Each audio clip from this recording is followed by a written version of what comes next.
नमस्कार, आप देख रहे हैं कैपिटल टीवी का खास शो वाटर वॉर। मैं हूं परमीन शेख। तेजस्वी यादव पर पुलिस का शिकंजा कसने वाला है। उनके खिलाफ पुलिस बड़े एक्शन की तैयारी में है। विदेश में अपराधियों और हिस्ट्री शूटरों के साथ उनकी कुछ तस्वीरों ने बिहार का सियासी तापमान बढ़ा दिया है। जेडीयू प्रवक्ता नीरज कुमार ने इन तस्वीरों के साथ ही एक खत बिहार के डीजीपी को लिखा है, जिसके बाद माना जा रहा है कि तेजस्वी यादव से पुलिस पूछताछ भी कर सकती है। जरूरी हुआ तो इन्हें हिरासत में भी लिया जा सकता है। नीरज कुमार ने मीडिया रिपोर्ट्स का हवाला देते हुए दावा किया कि तेजस्वी यादव हिस्ट्री शीटर रमीज नेमत खान के साथ विदेश यात्रा पर गए हैं। वो यही नहीं रुके, उन्होंने कहा कि रमीज ही नहीं बल्कि तेजस्वी के साथ देवा गुप्ता का कनेक्शन भी सामने आया और उस पर सवाल उठाए। नीरज कुमार का दावा है कि देवा गुप्ता पूर्वी चंपारण पुलिस की 100 नामी अपराधियों की लिस्ट में शामिल है, जिस पर 1 लाख रुपए का इनाम घोषित है। उन पर मर्डर, रंगदारी और जमीन कब्जाने के कुल 28 मामले दर्ज हैं। ऐसे में सवाल उठता है, क्या तेजस्वी की देश वापसी पर उनकी गिरफ्तारी हो सकती है? इस पर चर्चा के लिए स्टूडियो मौजूद हैं कैपिटल टीवी के executive editor Rajeev Singh. Sir, आपका बहुत बहुत स्वागत है। धन्यवाद। राजीव सर, तेजस्वी यादव जब से विदेश यात्रा पर गए हैं तब से लगातार वो विवादों में हैं, लेकिन इस बार जो नीरज कुमार की तरफ से दावा किया जा रहा है वो काफी सनसनीखेज और तेजस्वी यादव पर सवाल उठ रहे हैं। देखिए, जिस रमीज नेमत खान की बात आ रही है, जिस देवा गुप्ता की बात आ रही है, दोनों को दोनों हत्यारोपी हैं और इनको लेकर ये कहा जा रहा है कि तेजस्वी यादव इन दोनों के साथ विदेश यात्रा पर है। सवाल ये उठता है कि क्या सच में तेजस्वी इन दोनों हिस्ट्री शीटरों के साथ विदेश में भ्रमण कर रहे हैं, यात्रा कर रहे हैं? और जब इतने दिनों से विदेश गए हैं और इनके साथ हैं, तो क्या कुछ बड़ी प्लानिंग चल रही है? क्योंकि देखिए, ये बात मैं क्यों कह रहा हूँ, राजद का जो इतिहास रहा है और जो लालू के जंगल राज के समय में, खासतौर पर जो 15 साल की, जो 90 से 2005 तक की बात हम करें, तो जिस तरह से 12 बड़े नरसंहार और जो क्राइम हुए, चाहे वो मियाँपुर नरसंहार की बात करें, बथाली टोला नरसंहार की बात करें, सिनारी नरसंहार की बात करें, लक्ष्मणपुर बाथे नरसंहार की बात करें, 12 बड़े नरसंहार, मतलब लाशें ट्रैक्टर में भर भर के ले जाई जाती थी। उसके अलावे पटना लूटकांड, 950 करोड़ का चारा घोटाला, चंपा विश्वास रेप कांड, गौतम शिल्पी हत्याकांड, मतलब पूरा का पूरा लालू का जंगल राज बिहार को दहशत में जीने के लिए मजबूर कर दिया था।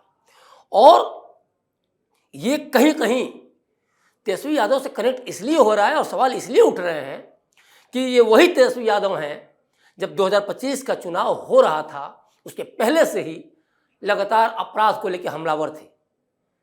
हालांकि उन्होंने कोई खास तर्क तो नहीं गढ़ पाए, लेकिन 2020 को भी आप याद कर लीजिए साथ साथ, तो ज़्यादा बेहतर होगा कि किस तरह से अपने माता पिता के शासनकाल को लेकर उन्होंने जनता से सार्वजनिक तौर पर माफ़ी मांगी थी। उन्होंने यहाँ तक कहा था कि मैं वहाँ उस समय बहुत छोटा था और माता पिता के उसके कार्यकाल के लिए या जो भी हुआ उसके लिए मैं माफ़ी चाहता हूँ। तो देखिए 2020 में कैसे सबसे बड़ी पार्टी बनकर राजद उभरी। तेजस्वी यादव को ये सोचना चाहिए कि 2025 में आखिर इतनी बुरी हार क्यों हुई, 25 सीटों पर कैसे वो सिमट गए। और जब उन्होंने 2020 में माफ़ी मांगी थी तो वो कहीं ना कहीं 2025 में कनेक्ट होता और लोगों ने कनेक्ट किया।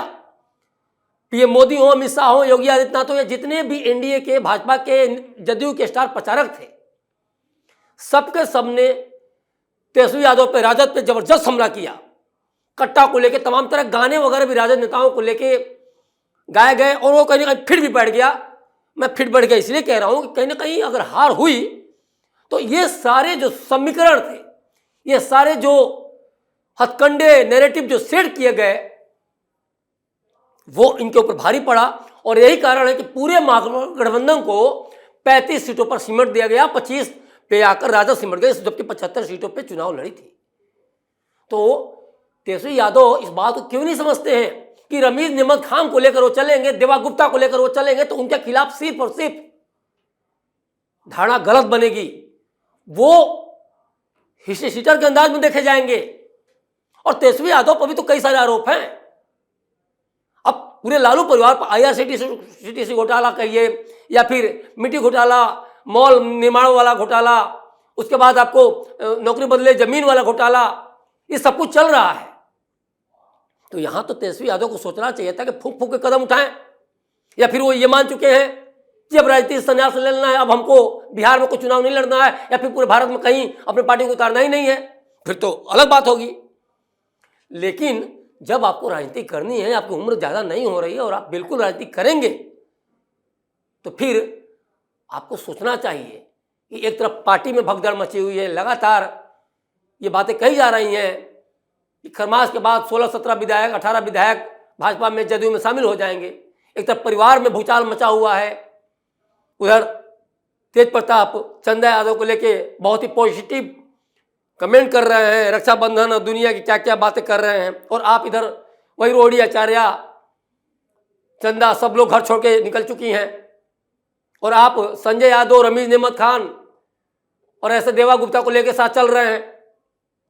तो ये वही रमीज नेमत खान है जिसको लेकर बलरामपुर में केस वगैरह दर्ज है, इसके ससुर के ऊपर भी, जबकि वो सपा से 2 बार सांसद भी रह चुके हैं, एक बार विधायक भी रह चुके हैं, पत्नी भी जेल में, सपा सांसद तो मतलब जो उनके ससुर अभी भी जेल में है, पत्नी भी जेल जा चुकी है। तो पूरा जब परिवार इस तरीके से है तो तेजस्वी यादव कैसे रमीज नेमत खान के साथ चलने की क्या जरूरत थी।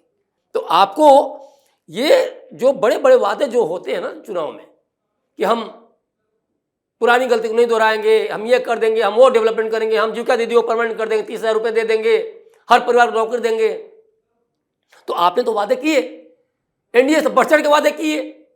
एनडीए तो कम से कम वही वादा किया जो उसको निभा रही है, जो निभाते आई है, उसी को आगे बढ़ाया आपने। वो सारे राजीव सर, सवाल यहाँ पर यह भी उठता है कि जो खत डीजीपी को भेजा गया है, बिहार डीजीपी को नीरज कुमार की तरफ से, उस खत में काफी संगीन और भी कई आरोप लगाए गए हैं। ऐसे में क्या देश वापसी तेजस्वी यादव के लिए कई मुश्किलें लेकर आई?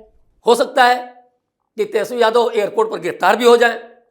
अगर चीजें इनकी उल्टी होती हैं और सबूत इस तरह से प्रूफ के तौर पे आ जाते हैं, तो तेजस्वी यादव को एयरपोर्ट पर भी गिरफ्तार किया जा सकता है।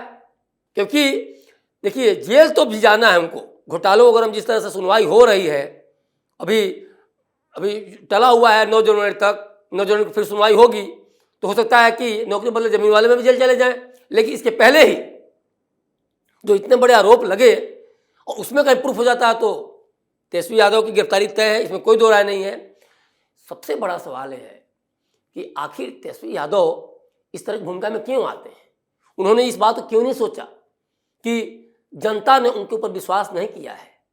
उन्होंने कितने बड़े बड़े वादे किए, लेकिन जनता ने इनको खारिज कर दिया, क्योंकि वो साफ साफ देख रही थी कि जो लालू राज को उसने भुगता है, जनता ने जो अपने बच्चों को बताया कि लालू राज ऐसा था, तो उन जो नए वोटर थे और जो पुराने वोटर थे, दोनों एकजुट होकर ये फैसला कर लिए कि आज जो जंगल राज की बात हो रही है, चाहे पीएम मोदी के द्वारा, चाहे अमित शाह के द्वारा, चाहे योगी आदित्यनाथ के द्वारा, या किसी भी स्टार प्रचारक द्वारा, तो सब उन्होंने भुगता है। बिहार का कोई भी ऐसा घर नहीं है जो कि प्रत्यक्ष या अप्रत्यक्ष रूप में प्रभावित नहीं रहा हो। मतलब या तो मन के लेवल पे दहशत में हो या फिर तन के लेवल पे झेला हो, लेकिन बिहार का हर एक परिवार जंगल राज से कहीं ना कहीं आतंकित था, और इसीलिए उनको 2025 में कोई विश्वास नहीं किया। लेकिन राजीव सर, जो अब इनके साथ तेजस्वी यादव का जो अपराध के साथ जो गठजोड़ है वो पुराना है। आरजेडी के ऊपर कई गंभीर इससे पहले भी आरोप लगे, चाहे वो घोटाले को लेकर हो, लालू प्रसाद यादव खुद अपराधियों के साथ उनकी उठक बैठक थी, और अब तेजस्वी यादव का इस तरह से अपराधियों से घिरा रहना, विदेश में भी अपने साथ लेकर जाना, ये कितना उन्हें कहें कि एक पॉलिटिकल नुकसान पहुंचाएगा? देखिए, पॉलिटिकल नुकसान तो पहुंच चुका है। इसी बेस पर लोगों ने घेरा कि नहीं नहीं, ये जंगल राज के ही जेरोक्स हैं, इनको वोट नहीं देना है। जबकि तेजस्वी यादव के घोषणा पत्र में जो बड़े बड़े वादे किए तो बिहार के लिए बहुत मैटर करते थे। सरकारी नौकरी की बात आपने की थी कि हर परिवार के लोग को सरकारी नौकरी देंगे, एक सदस्य को, और बिहार में सरकारी नौकरी बहुत मैटर करती है। आपने उसके अलावा जो जीविका दीदियों को लेकर बात की, तो एक तरह पूरे कहा जाए तो नीतीश कुमार के कोर वोटर को अब साधने की कोशिश कर रहे थे, लेकिन महिलाओं ने भी आपको साथ नहीं दिया। जबकि नीतीश कुमार 10,000 दे रहे हैं, 50,000 की अगली किस्त देंगे, 2 लाख देंगे, लेकिन वो तब है जब बिजनेस अच्छे होंगे।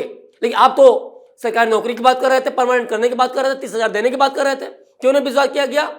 क्योंकि आपकी जो छवि है जंगल राज से कहीं कहीं कनेक्टेड है, और आज फिर उसी छवि को और ज्यादा क्राइम के तौर पे स्ट्रॉन्ग कर रहे हैं। जबकि दूसरी तरफ आप ये देख रहे हैं कि पूरा का पूरा एनडीए कुनबा बिहार से क्राइम को खत्म करने के लिए बुलडोजर चला रहा है, इनकाउंटर कर रहा है। विजय सिन्हा अलग मोर्चा संभाले हुए हैं, सम्राट चौधरी अलग मोर्चा संभाले हुए हैं, नीतीश कुमार अलग मोर्चा संभाले हुए हैं, और सीधे सीधे उनको सेंटर से मोदी जी और अमित शाह का ऑर्डर है, सलाह है कि जाओ और जो बिहार की बेहतरी के लिए हो सकता है वो बेहतर करो।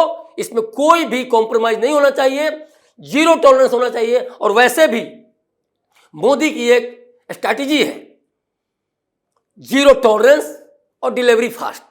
तो पूरा जब एनडीए कुनबा फास्टेस्ट डिलीवरी की तरफ विश्वास कर रहा हो, और ये तेजस्वी यादव, रमीज नेमत खान और देवा गुप्ता जैसे हत्यारोपियों के साथ घूम रहे हो, तो इस तरह के आरोप जनता देख रही, समझ रही है। और ये और भी ज्यादा तेजस्वी यादव के चेहरे पर कालिक पोतने के समान है।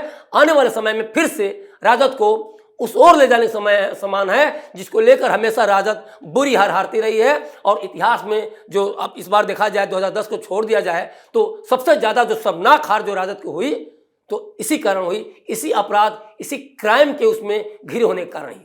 चलिए राजू सर, इस तमाम जानकारी के लिए और सटीक विश्लेषण के लिए आपका बहुत बहुत धन्यवाद। तेजस्वी यादव जब से विदेश यात्रा पर गए हैं तब से वो विवादों में हैं। अब उनके ऊपर अपराधियों के साथ गठजोड़ को लेकर भी गंभीर आरोप है, जिससे उनकी मुश्किलों में इजाफा हो चुका है। अब देखना यह होगा क्या तेजस्वी की देश वापसी पर पुलिस उनके खिलाफ एक्शन लेती है या फिर उनकी गिरफ्तारी होती है। इस खास शो में इतना ही। वीडियो कैसा लगा कमेंट करके अपनी राय जरूर दें। वीडियो को लाइक करें, शेयर करें और कैपिटल टीवी को सब्सक्राइब जरूर करें। धन्यवाद।